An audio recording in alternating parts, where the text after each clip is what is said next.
Oke sahabat semua, jadi saya akan berbagi informasi ke teman-teman semua yang sekarang sedang mencari job luar negeri, khususnya di Asia, ataupun teman-teman yang ingin melangkahkan kakinya untuk bekerja dan berkarir di luar negeri. Oke, untuk Taiwan masih tutup, Korea masih belum ada penempatan juga. Jadi ini adalah informasi ke negara Jepang.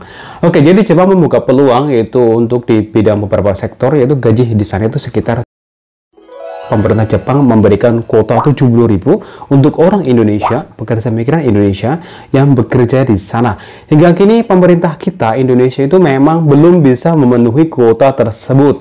Jadi Badan Perlindungan Pekerja Migran Indonesia atau BP2MI ini sebagai badan negara yang mengurusi pekerja migran asal Indonesia, ini memang mengakui belum bisa memenuhi kuota yang diminta hingga di hari kemarin, yaitu kemerdekaan Republik Indonesia 17 Agustus 2021. Nah, calon pekerja yang masih di bawah angka 5 ribuan itu kemarin baru ada sebanyak 271 yang dikirim yang untuk bekerja di Jepang ya. Jadi angkatan ke-14. Nah, jadi pelepasan kemarin dilakukan di tanggal 17 Agustus 2021 oleh oleh PP2MI oleh Bapak Badi Ramdhani. Jadi pelepasan para teman-teman yang bekerja di Jepang ini memberi sinyal ya hadirnya negara di tengah sulitnya ekonomi di masa pandemi COVID-19 seperti ini. Oke, pelepasan pekerja migran Indonesia ini juga menjadi wujud pemerintah terus bekerja dan terutama memperhatikan para pekerja produktif ya di tengah pandemi 19 seperti ini. Ini adalah angkatan yang ke-14 sih kemarin. Jadi untuknya adalah jobnya itu adalah untuk perawat atau untuk nurse dan care worker atau pekerja pengasuh. Ini bukti di tengah era pandemi COVID seperti ini sebagian negara menutup masuknya warga negara asing, kayak Korea masih menutup, Taiwan juga masih tutup, tapi Jepang udah membuka. Jadi Jepang masih membuka ya kesempatan untuk teman-teman berkarir di Jepang.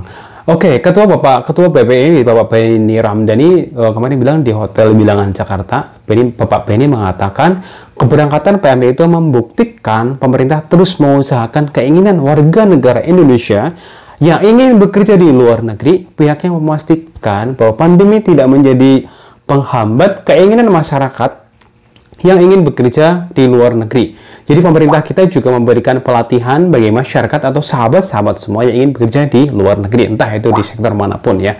Oke, jadi pelatihan kemarin diadakan di PP2MI. Jadi kemarin selama pelatihan ini memang setahun ya. Mereka diberi pelatihan keterampilan, teman-teman. Keterampilan, terus akhirnya memiliki kemampuan berbahasa yang baik, memiliki kompetensi, dan pekerja inilah yang dari negara kita disiapkan untuk bekerja di luar negeri. Jadi ada pelatihannya supaya di luar negeri itu bekalnya udah oke.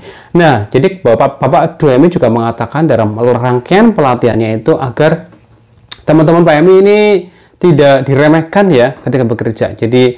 Jadi mereka teman-teman itu tidak minder karena ada pelatihannya. Jadi menganggap dirinya itu sebagai pengemis pekerjaan. Ini jangan sampai kayak gitu. Tapi teman-teman juga memiliki keterampilan yang layak dan diberi penghargaan untuk perusahaan atau dimanapun teman-teman bekerja di luar negeri. Jadi untuk mendapatkan gaji yang layak. Oke, berapa sih penghasilan di Jepang itu, Mas? Oke, untuk gaji di Jepang itu variasi antara sekitar 18 juta sampai 25, ada yang 30 juta. Jadi bekerja di Jepang untuk mendaftar di jadi apa nih? Pemerintah juga meminta teman-teman ya agar tidak mengambil jalur ilegal. Kayak seperti ini tuh kan sulit ya masuk ke luar negeri. Jadi jangan pakai visa turis kemudian di negara itu kabur. Itu beresiko banget ya, asli beresiko banget. Di Jepang UMR-nya berapa, Mas? Tadi sekitar 22 jutaan lah ya, atau sampai 30 juta rupiah. Ini sebulan ya, jika mendapatkan bonus juga oke banget. Jadi tentu angka ini bisa memperbaiki ekonomi keluarga kita ya, untuk teman-teman yang mau bekerja di Jepang. Ini diminta tidak takut, jadi untuk teman-teman di Jepang itu jangan takut ya, karena dari pihak PP2MI, dari pemerintah negara kita Indonesia itu menjamin bahwa tidak ada kekerasan jika menggunakan jalur resmi ya. Ya, ini jalur yang bagus, yang resmi. Jaminan itu juga ada karena pemerintah membuat aturan mengikat dengan Jepang terkait Undang-Undang Ketenagakerjaan tentang kita teman-teman TKI yang bekerja di luar negeri. Kalau aku di Korea Selatan.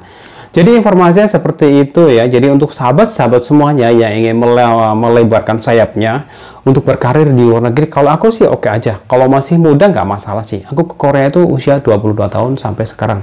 Jadi ayo sahabat semua yang ingin ada rencana kepingin keluar negeri, terutama yang masih tamat-tamat SMA ya.